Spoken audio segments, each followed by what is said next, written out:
let's talk about that new game, Samson, that just came out. I want to come out and give my first thoughts on it.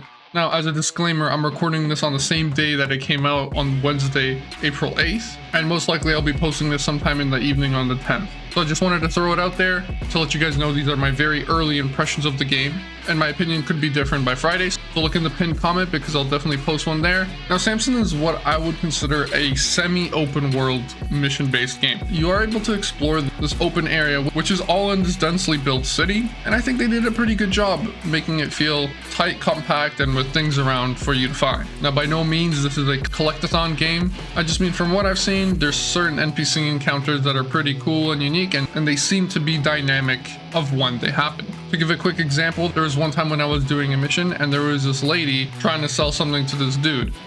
This dude clearly didn't want anything to do with it and she was being pushy. Now, this was just a random conversation they were having on the side, and as I walked past them, I had the option to kind of join into that dialogue. When I did, I had the option to either intervene or let them carry on, and in my decision, I decided to intervene, which prompted the woman to get irritated with me and start to attack me. Speaking more specifically about the missions, typically from what I'm seeing here, you're able to squeeze in about 3 missions per in-game day, and how it works is every time you do a mission, it costs a certain amount of points. From what I'm seeing, it's usually around 2, and in the full day, you basically have 6 points you are able to use. From what I've had so far, some missions, if you fail them, you're able to retry for free, but other missions failed a more high stakes mission and I had to spend 1 point to retry. Now, this is significant because the point of the game is that you are paying back a $100,000 debt that you owe. Now, every time you do a mission, it gives you a certain amount of XP and money, and at the end of every day, you have a minimum amount that you have to pay back towards this loan. On top of that, you also have to use money to go and repair and refuel your car with nitrous. You don't have to fill it up with gas, but if you want to fill it up with nitrous, which basically gives your car this boost, you have to go and pay for it at a gas station. Now, these expenses aren't usually too crazy from what I've seen so far, but if you're having some tough time with missions, end up wasting some of your points, this can be a little bit of a point of concern for you. Your car does not regenerate going through into the next day, so you do have to spend money in order to get it fixed. When it comes to performance, I'm playing on 4K with everything all the way to the max, DLSS on quality mode with ray reconstruction turned on, and there the frame was still struggling a little bit, so I decided to turn on frame generation because I saw a ghosting effect either way. For whatever reason, even if I turned DLSS off completely, turned off ray reconstruction, there was still this weird ghosting effect if I were to move the camera around, which prompted me to think that frame generation was turned on, and when I went into the settings, I already had it turned off, so I was wondering what that was all about. When I prompted to turn frame generation on, I had a huge performance improvement, and the ghosting honestly remained mainly the same.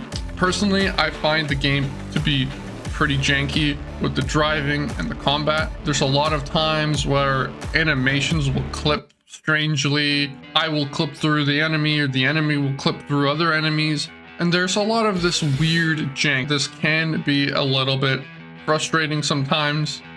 There are a lot of inconsistencies in the world. I failed some missions because I've hit random pieces of trash in the middle of the road, which prompted my car to somehow get totally destroyed, and then I had to spend some points to retry that mission. So far, I've only had 1 total crash of the entire game.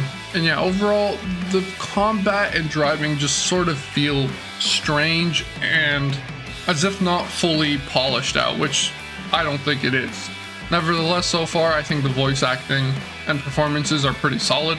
The story itself so far has been pretty decent. It's done a good job to set the mood of this 90s gritty type city, and I'll definitely be playing more to try and see where this game takes me and how it progresses. It's not a huge investment, you know, it's only about 10 hours for the main story, 25 hours to finish all the content in the game. Those are just the rough predictions we've got from the developers themselves, and the game costs $25 US, which I think is its biggest saving grace, because even now at the time of recording, it's sitting at 416 reviews on Steam at a mixed setting, with 49% of the reviews being positive. Now, I'm sure with some time and some updates, they're going to be able to polish this out and make it a lot more accessible to other people. But for me, honestly, it's been a pretty good change of pace. The game really starts you off really quick. You know, there's not this big wind up to get into the action and start doing things. Because to put in perspective, I've been playing a lot of Crimson Desert lately, and also have restarted a new character save on Starfield, and both those games take quite a while to get going and get you into everything. Right now, this one is really tough for me to recommend because I do think it's a nice little change of pace from what we've been seeing in the past little bit. I like how it's a smaller scope, how they keep it more focused, and I like that the price tag is a lot smaller. However, in today's landscapes, I feel like developers are a lot more penalized for bugs and glitches, which this game seems to have quite the amount of in different scenarios, whether that be from combat, driving, and even sometimes just walking around.